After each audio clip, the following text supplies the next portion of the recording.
You've just aced a major presentation, landed the job you wanted, received heartfelt praise for something you created, and in the quiet moment that follows, a stealthy, unwelcome thought arrives.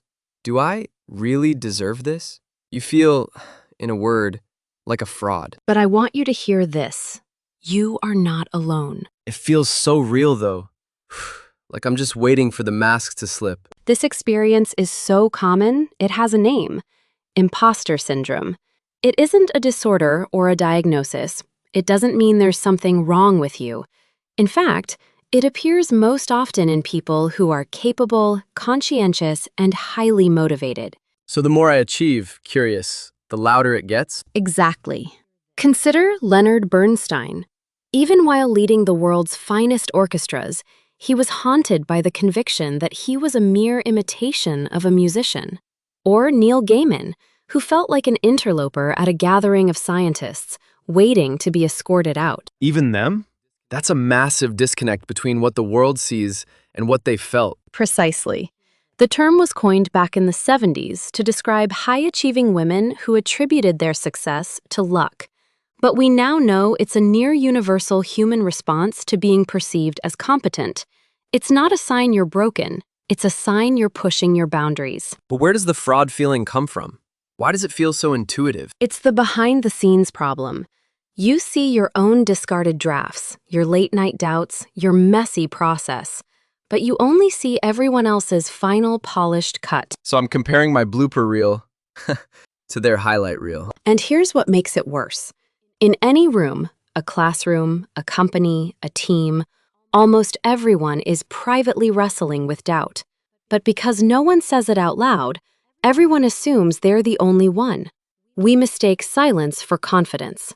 So everyone feels like the fraud in a room full of people who all feel like frauds. And then we move the goalposts. You tell yourself, once I get this promotion, I'll finally feel legitimate. But when you get there, you call it good timing, a supportive team, a fluke. The cycle turns accomplishment into anxiety instead of confidence. What does that actually cost us? More than you'd think. It's not applying for the dream job because you don't meet 100% of the qualifications. It's burning yourself out trying to prove you deserve your seat. It's staying silent in meetings because surely someone smarter has already thought of your idea. It keeps talented people playing small. I don't want to play small anymore. How do we turn down the volume on that critic? Start by naming it, out loud. The moment you share it with a mentor or a colleague, you break the spell. You'll often hear the 4 most powerful words in growth. You feel that too? Exactly. Knowing your respected supervisor once felt the same way is a profound form of permission. And when the feelings still get overwhelmed? Fight feelings with facts. Create a brag file, a dedicated space for every thank you note, every milestone, every piece of positive feedback. One researcher who constantly blamed herself for problems in her lab started logging every failure. The data showed most issues were equipment malfunctions, not her competence. She had to learn to trust the logbook over her feelings. So when the inner critic shouts, you open that folder and present the evidence. Yes, and reframe your narrative. Shift from "I got lucky" to "I was prepared and I seized the opportunity." Separate the feeling from the identity. "I feel like an imposter" is not the same as "I am an imposter." One is a passing state. The other is a false conclusion. What about competence?